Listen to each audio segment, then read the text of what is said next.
Global Thamud flotilla এই অভিযানে আমরা যতদূর জানছি যে প্রথমে আটক হয়েছে যে বিখ্যাত জলবায়ু কর্মী গ্রেটা থুনবার্গ। তারা ইসরায়েলি বাহিনী তাকে আটক করছিল এবং তার জাহাজে প্রথম আক্রমণ করছিল এবং তাকে সরিয়ে নিয়ে যাওয়া হয়েছে।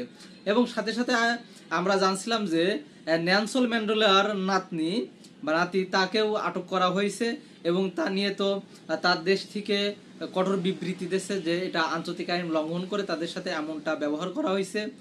সুতরাং বৈশ্বিকভাবে খুব সারা দেশ থেকে চাপ সৃষ্টি হচ্ছে এবং বিশেষ করে কলম্বিয়ার কথা না বললেই নয়, তারা ইসরায়েলের রাষ্ট্রদূতকে তাদের দেশটিকে বের করে দিয়েছে বা তাদের ইসরায়েলের সাথে সমস্ত সম্পর্ক কলম্বিয়া নস্যাৎ করে ফেলছে, যত কূটনৈতিক সম্পর্ক আছে বা অর্থনৈতিক যত সম্পর্ক আছে। তো এটা খুবই একটা ভালো একটা দিক। তবে সব থেকে কথা আছে হামাস এবং হামাসকে যে প্রস্তাব দিয়েছিল ডোনাল্ড ট্রাম্প, মুসলিম বিশ্বের নেতারা তো নাচতে নাচতে টুইট করছে। বিশেষ করে পাকিস্তানের প্রধানমন্ত্রী শাহবাজ শরীফ, তিনি তো মানে আনন্দে আটকানো হয়ে গেছে। তিনি বড় এক টুইট লিখে দিয়েছে ট্রাম্পকে তো প্রভু মেনে। কিন্তু রাত পোহালানোর পরপরই তাদেরকে ঘুম ভাঙছে। পরে তারা যখন সেই শীটটা পড়ে দেখছে যে আসলে চুক্তি কি, তারপরে তারা বলছে না না, আমাদের যে বৈঠক হয়েছিল ট্রাম্পের সাথে আমাদের তো আসলে তা হয় নাই, তাদের ঘুম ভাঙছে। আসলে ওই বলে না একটা কথা, যা নাই বলি, কিন্তু কথা হচ্ছে যে মুসলিম বিশ্বের নেতারা এত বোকা যে এদের ট্রাম্প বা যা বলছে ওরা তাই শুনে কাগজপাতি কিছু না পড়ে তারা জপাজপ সই করে বড় বড় টুইট করছে। পাকিস্তান তো এখন দাবি করে বলছে যে ট্রাম্পকে নোবেল দিতেই হবে। এবং এর দোকানে দেখলাম যে চেয়ার টেনে দিয়েছে ডোনাল্ড ট্রাম্প, কি মানে খুশি। জিনিসটা চিন্তা করবেন যে ইসরায়েল এতদিন যাবৎ যুদ্ধ করছে যে ফিলিস্তিনের বিপক্ষে, সে ইসরায়েলি মেনে নিচ্ছে যে ট্রাম্প যে তাকে যে প্রস্তাব দিচ্ছে বা যে চুক্তিটা করতে বলছে বা যে শান্তি চুক্তির কথা বলছে সেখানে সেই খুশি। তাহলে বুঝতে হবে যে সামথিং ইজ রং। যে নামে বলা হচ্ছে যে এই ফিলিস্তিনকে একটা স্বাধীন রাষ্ট্র করা হবে এবং ফিলিস্তিনকে দুবাইয়ের মতো রূপ দেওয়া হবে।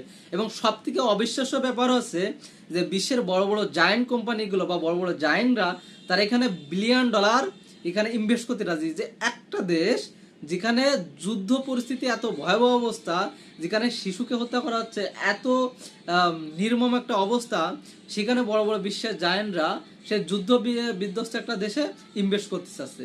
মানে জিনিসটা চিন্তা করেন যে 21টি পয়েন্ট নিয়ে এখানে আলোচনা করা আছে, পুরো 21টি পয়েন্টের একটা পয়েন্ট এই ফিলিস্তিনিদের পক্ষ না।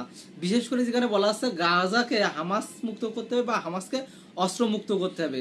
যখন গাজাকে হামাস মুক্ত করবে বা হামাসের হাত থেকে অস্ত্র মুক্ত করবে এবং এখানে 100+ বিলিয়ন ডলার ইনভেস্ট করবে 10 বছরের জন্য এবং সেখান থেকে তারা প্রফিট তুলবে কত, 350 billion dollar. How can imagine. এবং সেখানে বলা হচ্ছে এই চুক্তিতে আরও বলা হয়েছে যদি কোনো ফিলিস্তিনি এই ফিলিস্তিন ছেড়ে যাইতে চায় তাকে 2500 থেকে $5000 পর্যন্ত পুরস্কৃত করা হবে।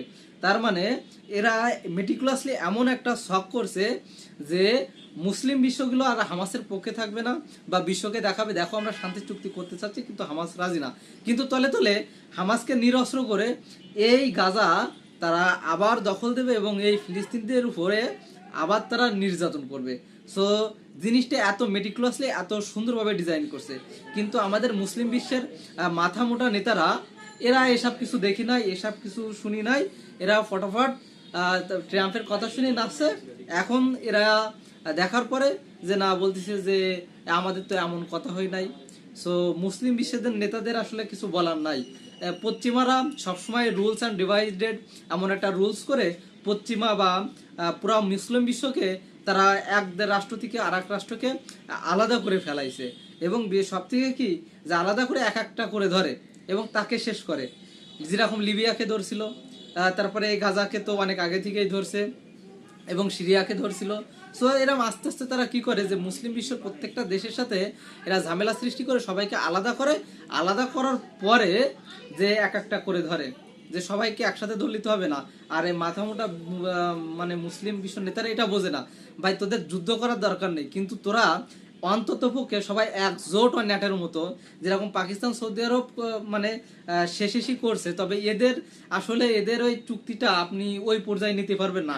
যতক্ষণ পর্যন্ত এখানে তুরস্ক সহ মুসলিম বিশ্বের আরো বড় বড় ইরান যোগ না দেবে, ততক্ষণ পর্যন্ত এই জোটটাকে আপনি শক্তিশালী জোট বলতে পারবেন না, বা এই জোট নিয়ে তাদের বিরুদ্ধে আপনি কিছু করতে পারবেন না। কারণ সৌদি আরব তো সবসময় তো আমেরিকার পা চাটে, এটা তো আমাদের সবার জানা।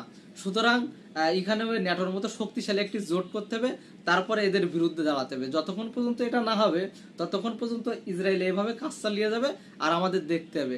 আর আমাদের নেতা ওই যে নেতানিয়াহু বলছে না যে যারা এই আমার বক্তব্যের সময় ওয়াকআউট করে চলে যায়, তারা পরবর্তীতে আমাকে বলে যে আমরা চাপের কারণে এমন করছি, আপনি যেটা বলছেন ভালোই করছেন। সো আমাদের প্রকৃত ফেসটা হচ্ছে আসলে এই।